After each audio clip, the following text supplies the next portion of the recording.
The first thing we're going to be talking about is support and resistance. And the first thing of all of those things, we're going to be talking about support.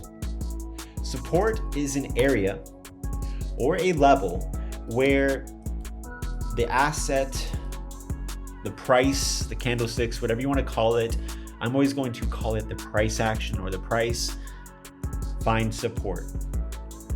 And what will happen typically when we see a support level and the price or candlestick, stock, crypto, whatever it comes down to it, we will see the price be supported at that level, meaning that it cannot go under that level. Because if it's being supported, it's being held up. It's a very basic understanding.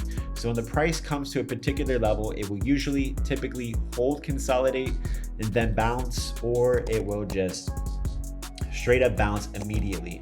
We'll get some type of immediate bounce. That is what support is.